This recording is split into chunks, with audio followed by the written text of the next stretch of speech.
No, so ito po mga kababayan, ang ating unang tatalakayin ngayon patungkol dito sa reaksyon nga ni Romnick Sarmienta, mga kababayan.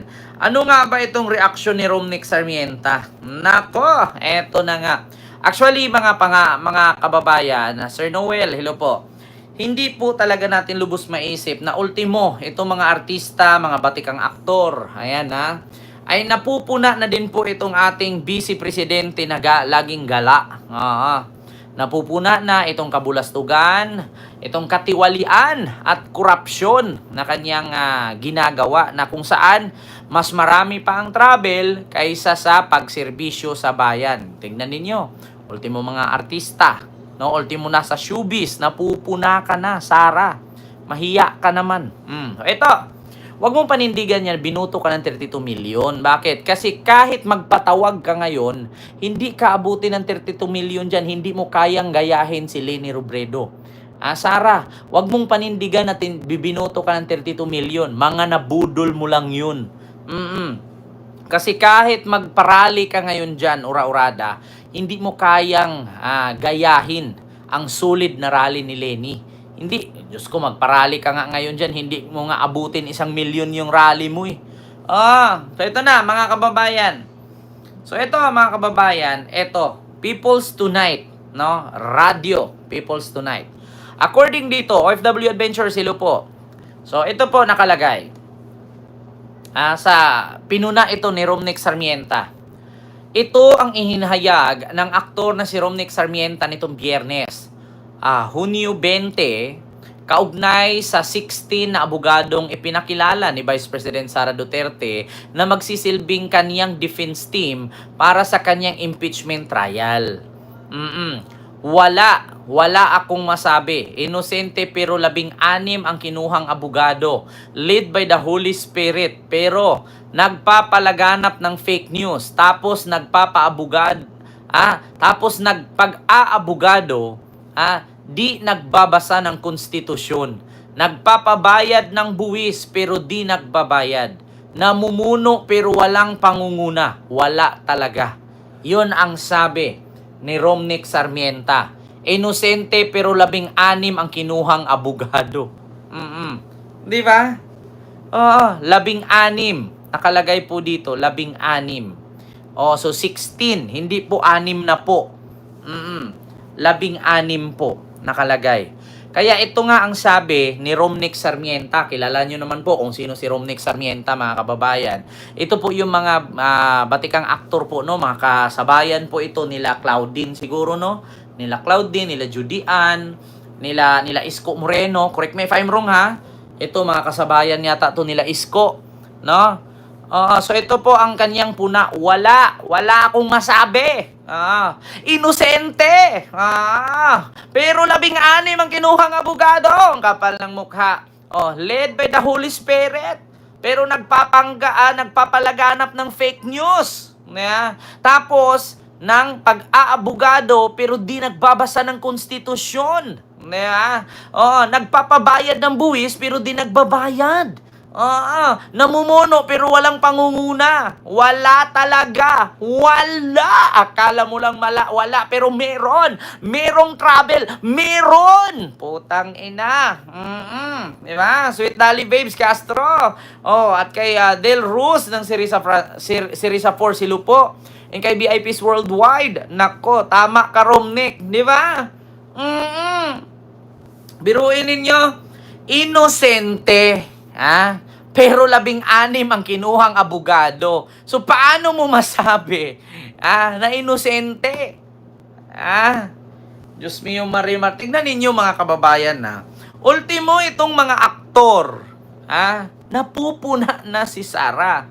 Ultimo! Actually, hindi lang si Romnick Sarmienta ang nakapuna mga kababayan.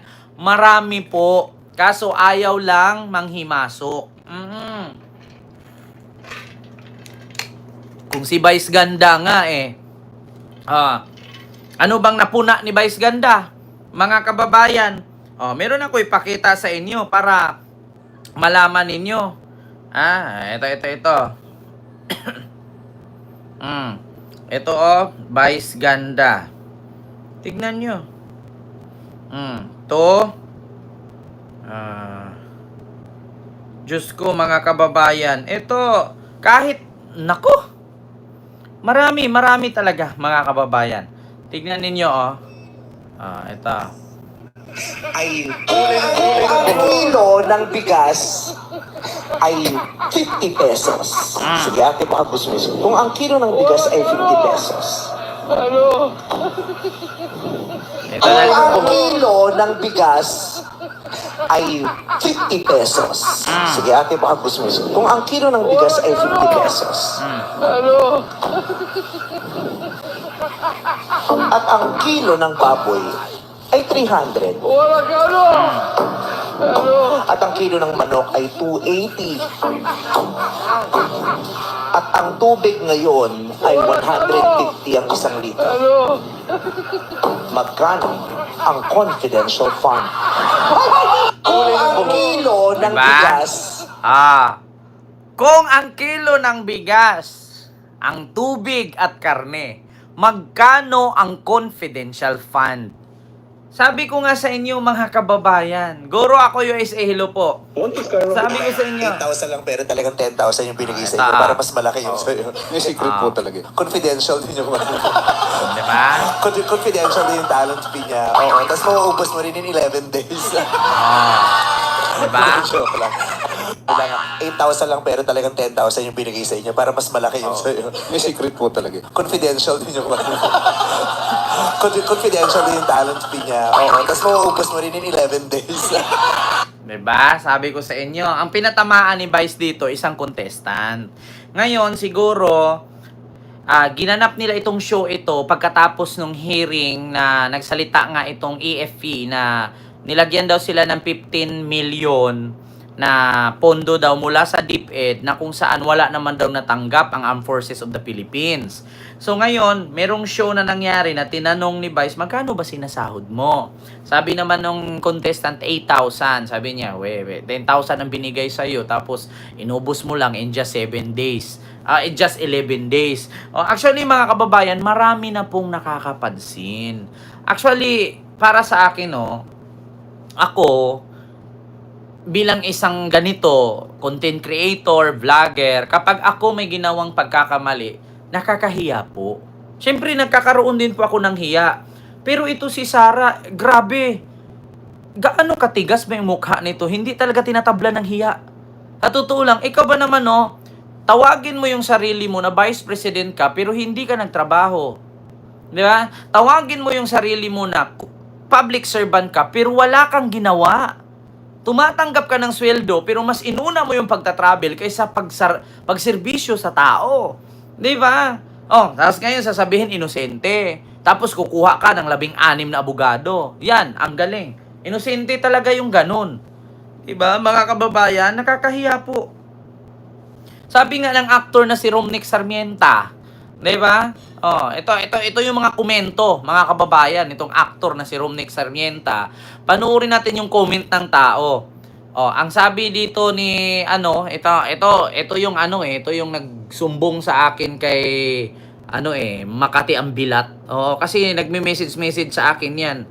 Dati ito friend ko to sa Facebook. Naka-base sa Europe na isang matandang malandi din na in love sa isang artista na pilit akong kinukontak para makausap niyo yung artista. Ito, pangalan na lang natin sa isang Bahar, apelido Bahar. Anong pakimulaos ka na para sumikat ka, nakisawsaw ka sa politics, siya nga, sumawsaw sa politics, may asawang Italiano, supot pa.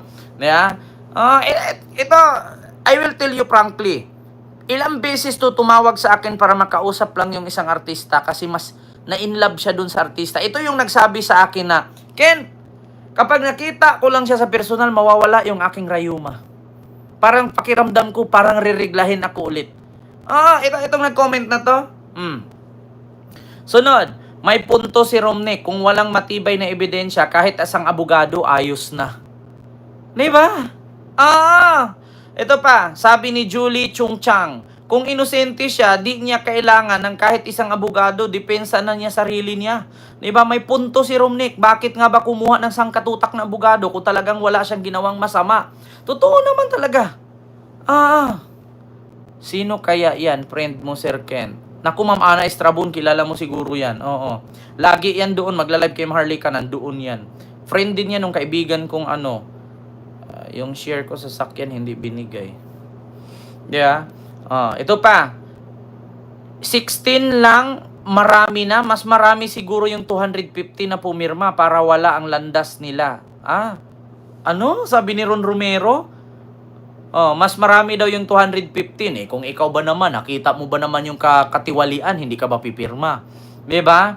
Tama ka, idol. Saludo ako sa'yo. Ituloy mo lang. Ayan. Kung hindi ka ba naman iti-iti at ungas, sa dami ba naman ang kaso niya na binato sa kanya, kailangan niya rin ng depensa, syempre. Pula at dilaw ang naging kalaban niya sa ngayon. Sa sobrang dami ng tao na gusto siyang pabagsakin, anong gusto mo? Siya lang mag-isa, depensahan sarili niya? Ang tanga mo mag-isip. Sabi ni Errol Eliera. Para sa akin, gusto kong reaksyonan to. Alam niyo, sa totoo lang, kung alam mo sa sarili mo na inosente ka, si Digong nga, tinanong nga ni di ba? Si Digong, tinanong ni Congresswoman Attorney Jinky Luistro, anong sabi? Mr. President, there are three lawyers behind you. Anong sabi ni Digong? I can handle myself. Kaya ko kahit wala sila. Abogado ako, piskal ako. Bakit si Digong? Kaya namang depensahan ni Digong sarili niya. Kadami-daming binato sa kanya. Crimes against humanity. Di ba? Crimes against humanity ang kaso ni Digong. Buong sangkatauhan. Kaya niyang i-handle ang sarili niya. Tapos si Sara, 7 article lang, kailangan mo 16. Tapos sabihin mo, inosente ka. Sinabihan ni Jinky Luistro, Mr. President, there are 3 lawyers behind your back. Baka need mo ng lawyer. Sabi naman ni Digong, no ma'am, I can handle myself. Di ba? Crimes against humanity yun, no? Kay Sara, 7 articles of impeachment lang yan. Tapos kailangan mo sangkatutak na 16? Wala. Abogado ba talaga si Sara? Yan ang tanong ko, mga kababayan. Kasi una, nung tumakbo yan siya, yung credential na pinasa niya noong 2022, doktor yata yan siya, nag-ship ng course. Tapos nagulat na lang ako, nung 2025 na, nag-umpisa itong impeachment, abogada na siya. Ano to, habang nangangampanya, nag-aaral?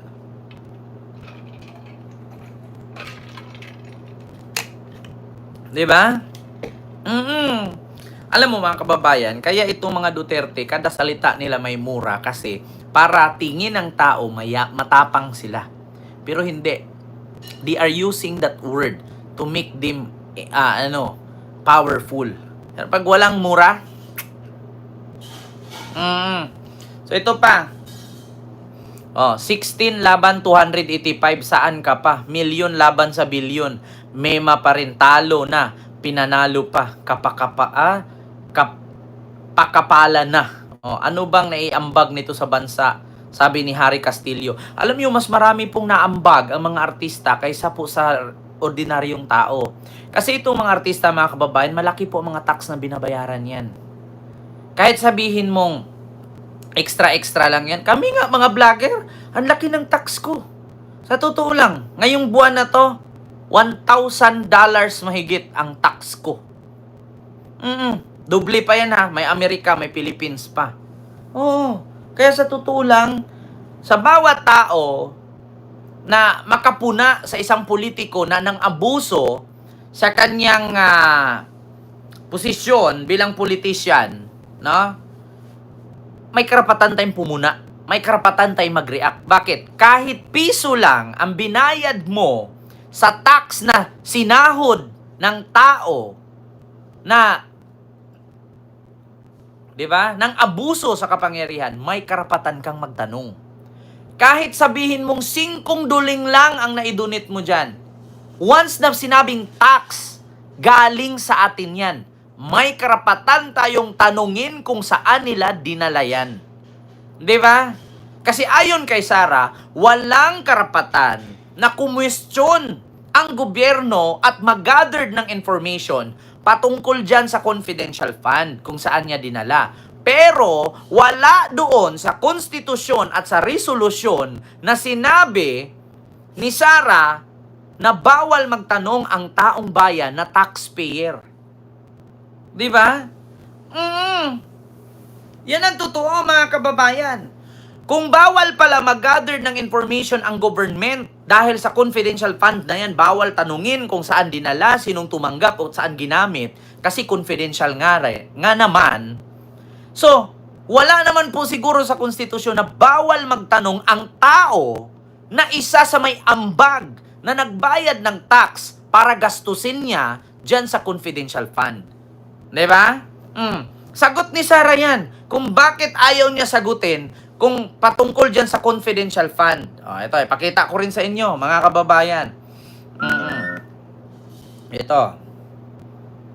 Ayaw sumagot. Ayan. Sa confi.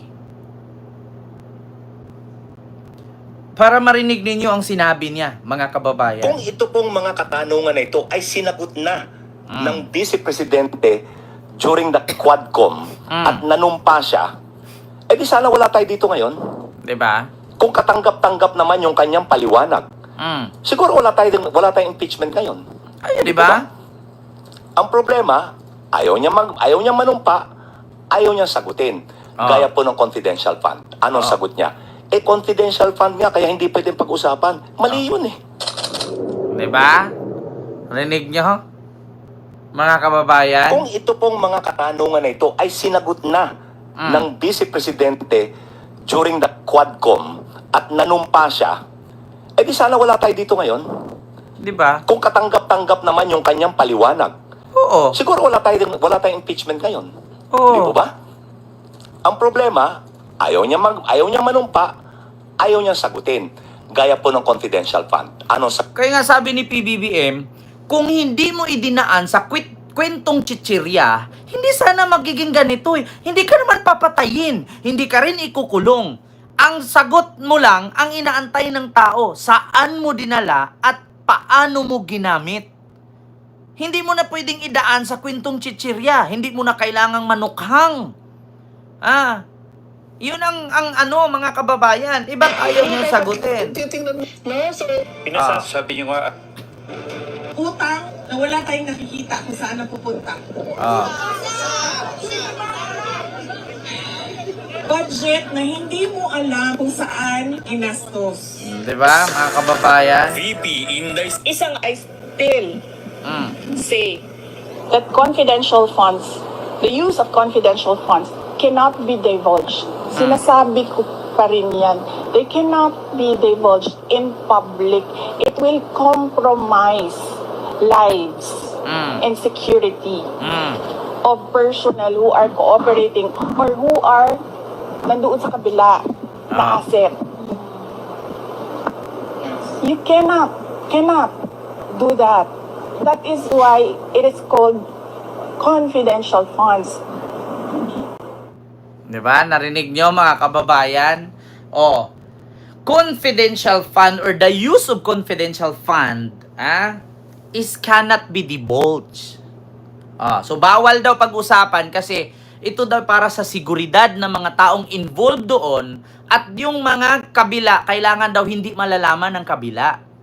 O sino ba yung sinabi niyang kabila? Ito yung mga Makabayan Black, yung mga NPA, yung kabilang grupo, Liberal Party.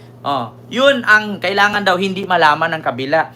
Paano yung mga Makabayan Black, Liberal Party, mga NPA? Nagbabayad din ng tax yan. Kailangan din nilang malaman. Di ba? Kung saan mo dinala. Di ba? Diyos mio, mga kababayan. Hindi daw pwedeng malaman. Bakit kasi nagawa pa ng confidential fund kung hindi lang din naman pala pwedeng malaman ng tao? Di sana, kung hindi pala malaman ng mga taxpayer yan, yung sinabing confidential fund na yan, di dapat kinuha nyo sa sarili nyong bulsa yan. Di ba? Kasi kaming mga nagbabayad ng tax, karapatan naming malaman kung saan ninyo dinala yan. Bakit kay Leni Robredo wala naman siyang confidential fund? Bakit kay Noli De Castro? Bakit kay Gloria Arroyo noon? Wala namang mga ganyang confidential fund. Di walang issue. Bakit ngayon ikaw meron kang ganyan? Kaya ngayon, alam niyo sa totoo lang Sarah, with all due respect to you, as a Vice President in the Republic of the Philippines, wala po sa saligang batas o sa Philippine Constitution na ang pera na binayad ng mga taxpayer ay hindi malalaman kung saan dinala. Kasi, sa madaling salita, kung ang pera ng taxpayer ay hindi nila makikita at walang liquidation, sa madaling salita, ninakaw. Di ba? Saan ka nakakita? Pera ng taxpayer. Kinuha mo. Ginamit mong confidential fund, tapos hindi malalaman ng taxpayer? Ano yun? Di ba? Kami mga taxpayer, karapatan namin magtanong kung saan mo dinala, saan mo ginamit. Kasi pera ng tao yan. Parang nagpapaluwagan lang kayo eh. Diba? O, halimbawa, 10 kami nagpapaluwagan dito. Miyembro ng Sirisa Force. Nagpapaluwagan kami. Ako yung treasurer. Ngayon, yung pera nila na ipinadala sa akin, pinapagamit ko, pinapautang ko. Ngayon, ginastos ko ng ginastos, hindi nila alam saan ko ginastos at saan ko pinapahiram. Sa tingin ninyo, matutuwa sila? Tanungin ko kayo mga kababayan, kayong nanonood sa akin dyan 2,000 plus ngayon. May paluwagan tayo. Ganito example ko. Kasi minsan, kapag may nanonood sa aking DDS, hindi nakakaintindihan. Bakit nga ba ini-issue yung confidential fund? I-confidential nga. Sige, ganito ang gawin natin. Halimbawa, kayong nanonood sa akin dyan, 2,200 plus. Nag-ambagan kayo, ako yung presidente.